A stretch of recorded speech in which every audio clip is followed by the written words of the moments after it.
What is going on, New York Giants fans? Welcome back to another video. If you guys have already hit that like button, comment, and subscribe, turn on post notifications. You know, when a live stream pops or video drops. Appreciate y'all coming back.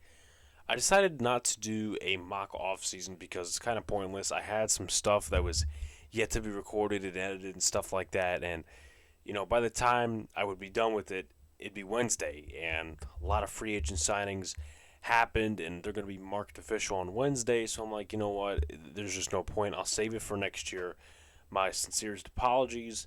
Um, with that being said, there will be some mock drafts within the next couple of weeks.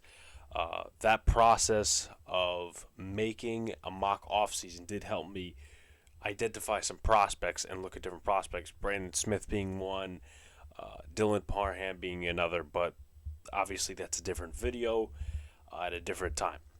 So the New York Giants made a signing at the backup quarterback position, and he does have Buffalo connections.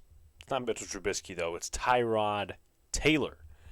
The New York Giants signed him to what was thought to be a $17 million deal over 2 years, and a lot of people said, okay, I like Tyrod Taylor. He's an upgrade, but he was overpaid. So the actual deal comes out to 2 years, $11 million, which is $5.5 million per year plus incentives.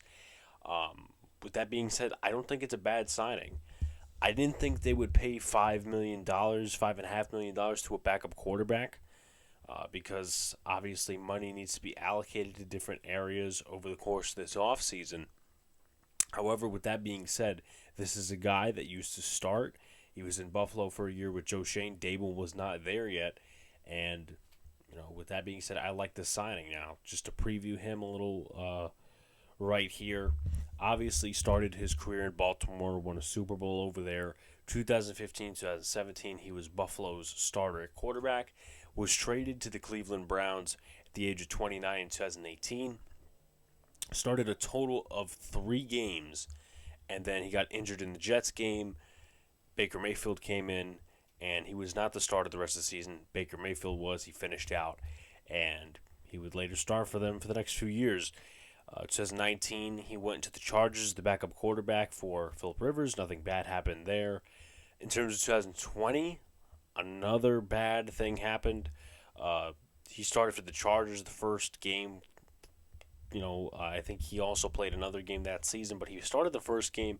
Then it turned out that one of the trainers, I believe, for the Los Angeles Chargers punctured his lung during a procedure, and I think he filed a grievance later on. But with that being said, he had to be benched. He had to be, just taken out, whatever the case may be, whatever happened there. And Justin Herbert came in, and he started the rest of the season. So obviously you see a pattern. Same thing happens in Houston this past season. He starts the season as the quarterback, 2-4, so not bad for Houston. This is Houston. This is not, he's starting for the Patriots or something like that, but it's not bad for Houston.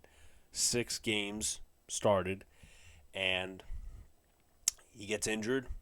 I think he had a concussion of some sort or a lower body injury. With that being said, Davis Mills comes in, starts the rest of the season. So Tyrod Taylor last year threw 5 touchdowns, 5 interceptions, 60.7 completion percentage, 2-4 as a quarterback, 966 yards, a total of 161 yards per game. And the Texans weren't a good team, so it's not like, he's just a terrible quarterback. He's a game-managing quarterback. Could he possibly threaten Daniel Jones' position as the starting quarterback? I definitely think so. If he gets up to his game long enough. He's 32 years old, so obviously there's some injury history, especially within the last couple of years. Maybe it's luck, maybe it isn't. But I feel like he could challenge Daniel Jones for the spot. Both are game managers, I guess, at this point in their careers. I don't know how much Daniel Jones is going to get better under a new system again, under a new head coach. Honestly, doesn't make a ton of sense. And, I just don't believe that he's going to make that next step under, a third coaching staff? Doesn't make too much sense overall. And Tyrod Taylor, obviously he's not the future, but he can definitely fill in when Jones is injured, and he can definitely threaten Jones' job. If Jones is doing terrible within the first few weeks, the organization will hear it, and they'll probably bench him for Tyrod Taylor. So a lot of things to watch in training camp. A lot of former Buffalo quarterbacks. Daniel Jones is the only non-Buffalo quarterback on the roster, I believe. Tyrod Taylor, Jake Fromm, Davis Webb, and now you have Daniel Jones. Once again, the only non-Buffalo guy, the only one who doesn't have connections to Buffalo. So I find that very interesting. With that being said, I like the signing.